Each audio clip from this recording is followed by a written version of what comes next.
My Little Inferno by G.M. Blackjack. Chapter 4.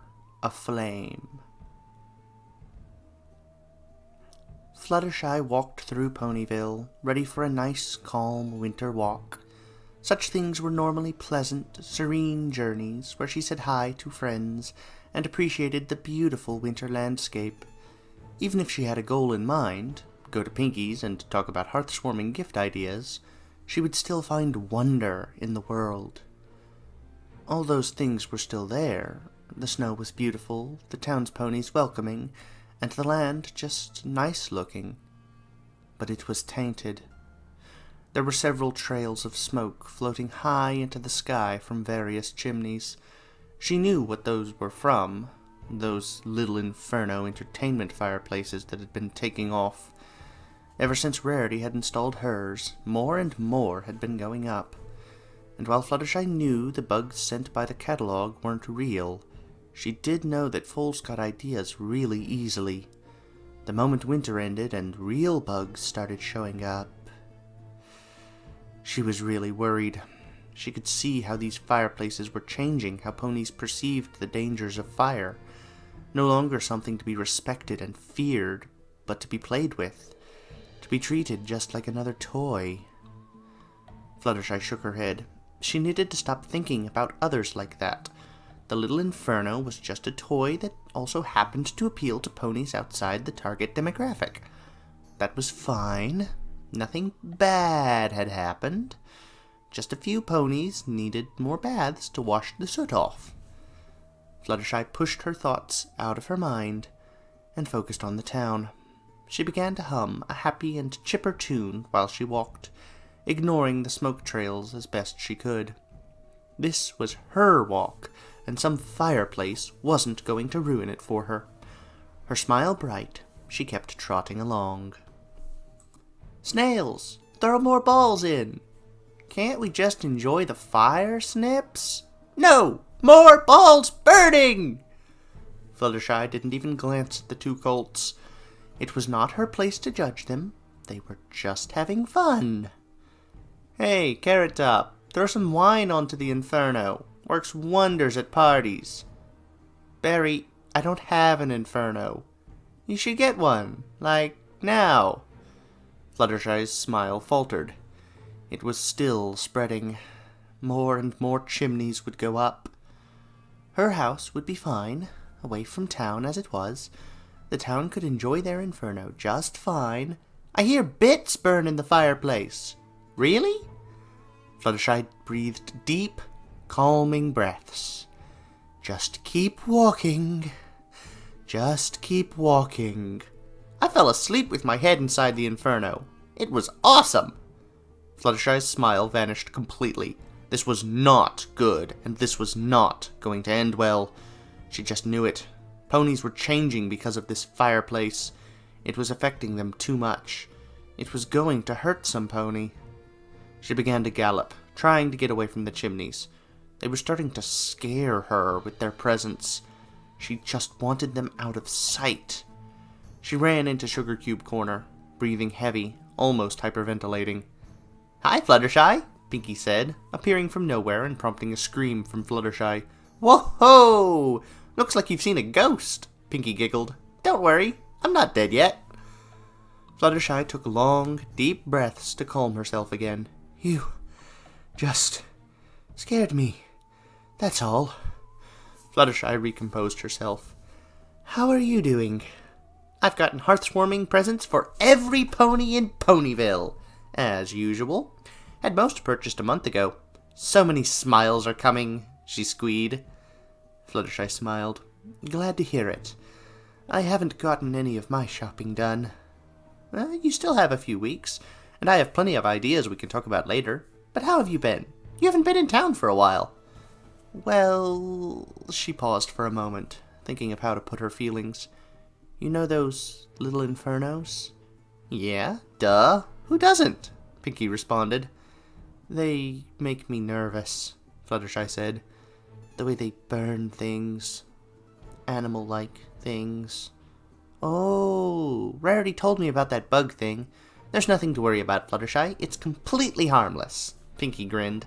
I keep doing crazier and crazier things to it, and I haven't gotten burned even slightly. It's not going to give you burns, Fluttershy admitted, but it's affecting ponies. They've started thinking differently, doing crazy things, sticking their heads into the fire.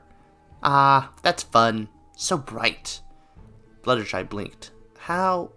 Then she saw the soot in Pinkie's mane and took a few steps back. You're into it too. Oh no. It's fine, Fluttershy, Pinkie answered her. I had the little Inferno first. Ordered it the moment I saw it in my premium edition of Fun catalog. Fluttershy said nothing. Come on, I'll show you to it. There's nothing to worry about. Pinkie, when was the last time you left the little Inferno alone for a whole day? Pinkie's mind began to work out the problem. I haven't, she answered happily, and I'm none the worse for it. But come on, Fluttershy, you should get over your fear. It's completely harmless. Pinkie grabbed her friend and took her to the furnace room.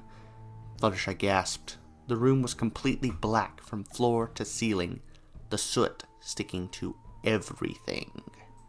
Inside the little Inferno appeared to be a miniature floating sun, burning and melting everything in the enclosure, its gravity swirling all the fires towards it. Fluttershy began to shake. I don't know about this, Pinkie. Oh, come on, it's fun!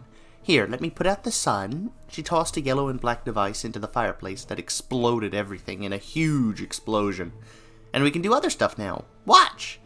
She struck a packet of flower seeds in and burned it, causing several daisy blooms to blossom before Fluttershy's eyes. Pretty, right? Pinkie asked. I guess so, Fluttershy said, though she realized a moment later that the daisies had caught fire, life being extinguished right before her eyes. And there was no point to it. Oh, what about these magic mushrooms that divide when exposed to heat? Or this ice bomb? Or these fireworks? Pinkie started cackling as she shoved more and more things into the fire, her laugh unceasing and shrill. The fire flashed, froze, died out, exploded, burned more, and swirled in fanciful patterns, lighting Pinkie's grin with a haunting light. The fire eventually died down, and Pinkie was breathing heavily. See, Fluttershy? Nothing to worry about. Fluttershy was long gone. Well, that's rude, Pinkie pouted. She never even got to ask me for tips about heartwarming gifts. Pinkie shrugged, turning back to the little Inferno. Oh well, this was fun. Time to see if snow and rain can mix. She tossed in a snow globe and a smoke detector, the two reacting perfectly with each other. Pinkie giggled. This was so fun. Why would any pony be scared of it? It was just enjoyment incarnate. Outside, Fluttershy was running like her life depended on it, knocking over more than a few ponies in her rush. She didn't even pause to say sorry. She was too disturbed by what she had seen. Shell-shocked. That fireplace was horrible, and she was the only one who knew it. No pony would help her. Her friends were trapped. She was alone, and there wasn't anything she could do or say. She bolted back to her house, slamming the door and hugging a fluffy plushie. It'll be fine. It'll be fine. The stuffed raccoon looked back at her, soot on it. Fluttershy screamed at the black marks, dropping the toy and looking at her hooves for the first time. The soot was sticking to them. The soot was sticking! The soot was sticking! She ran to the sink in a blind panic, trying to wash the soot off, but it clung to her coat, only coming off in minuscule amounts. Get off! Get off! Get off! Get off! She yelled, throwing the soap into the sink and scrubbing viciously. Several minutes passed, and she eventually got it all off.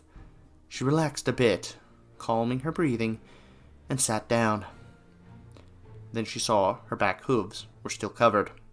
She screamed again.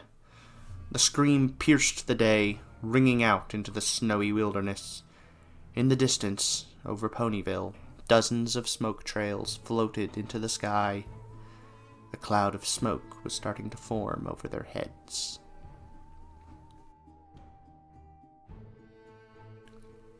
I don't think this qualifies as subtle anymore. There's definitely a problem here.